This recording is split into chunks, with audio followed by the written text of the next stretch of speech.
Good morning সবাইকে। তো দেখো দুজনে মিলে চা খেতে বসেছি আর নিয়ে বসেছি সবজির ঝুড়ি আর আলোচনা করছি যে আজকে কি দিয়ে কি রান্না বান্না হবে। তো প্রায় দিন সকালবেলা আমাদের এইটাই হচ্ছে আলোচনার একটা মেন টপিক যে কি রান্না বান্না হবে আর কি সকালবেলা।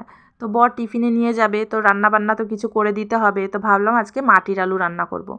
তো জানো তো বন্ধুরা, আজকে তো একটু শান্তি মতন বসে চা খাওয়ার টাইম পেয়েছি। অন্যদিন তো রান্না করি একদিকে আর একদিকে চা খাই, কারণ মেয়ের সকালবেলা স্কুল থাকে, মেয়েকে টিফিন করে দিতে হয়। তো সেই টাইমটা পাই না আর কি যে শান্তি মতন বসে আর কি চা খাবো।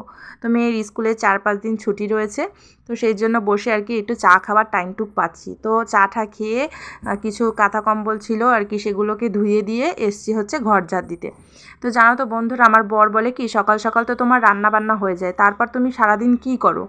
তো তোমরাই বলো, মানে যে শুধু কি ঘরে রান্না বান্না থাকে আর কি কোনো কাজ থাকে না? আমার মনে হয় এই কথাটা প্রত্যেকটা বাড়ির বউদের আর কি শুনতে হয়।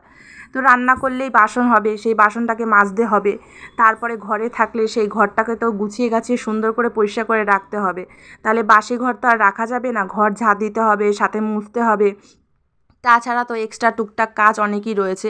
আর বাচ্চা কাচ্চা থাকলে সেই এক কাজ তো ডবল ডবল করে করতে হয়, তাই না? তারপরে হচ্ছে গিয়ে জানো তো বন্ধুরা, আমার তো এখানে সেরকম বেশি কিছু জিনিসপত্র নেই আর কি, আসবাবপত্র নেই, তাও কিন্তু সারাদিন কাজ থাকে, টুকটাক কাজ কিন্তু থেকেই যায়। তো বরকে কি করে বোঝাবো যে শুধু রান্না খাওয়া থাকে না, সাথে আরও অনেক কাজকর্মই থাকে। তো এই যে রোদে যে জামা কাপড়গুলো দিতে আসছি এখন ছাদে, আর এই যে এই কাজগুলোকে বর মনে করে তো কোনো কাজই না। তোমরাই বলো এই কাজগুলো কি কাজ না? রোদে জামা কাপড় শীতকালে তো একটু দিতেই হয়। তো আমার মনে হয় প্রত্যেকটা বাড়ির বরদেরকে বোঝানো খুবই মুশকিল যে শুধু রান্না খাওয়া থাকে না, সাথে অনেকই কাজ থাকে। তো দেখো, মেয়ের যেদিনকাই নাকি ছুটি থাকে, মেয়ে কিন্তু আমার পিছন পিছন ঘোরাঘুরি করে।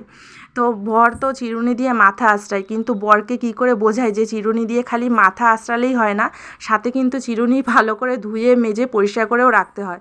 তো চিরুনিগুলো অনেক দিন ধরেই আর কি নোংরা হয়ে গেছিলো, তা ভাবলাম আজকে চিরুনিটা পরিষ্কার করি। তো দেখো, চিরুনিগুলো কিন্তু একদম পরিষ্কার করে ফেলেছি, সার্ফ দিয়ে ব্রাশ দিয়ে এরকম পরিষ্কার করলাম। তো বন্ধুরা, আজকে বেশি কিছু রান্না করিনি, কারণ কয়দিন ধরে খুব রিচ খাওয়া দাওয়া, মশলাদার খাওয়া দাওয়া হয়ে যাচ্ছে। আগের দিন বিরিয়ানি করেছি, তো খুব সিম্পল রান্না বান্না করলাম। ভাতের মধ্যে আলু সিদ্ধ দিয়েছি, মাটির আলু আর ডাল।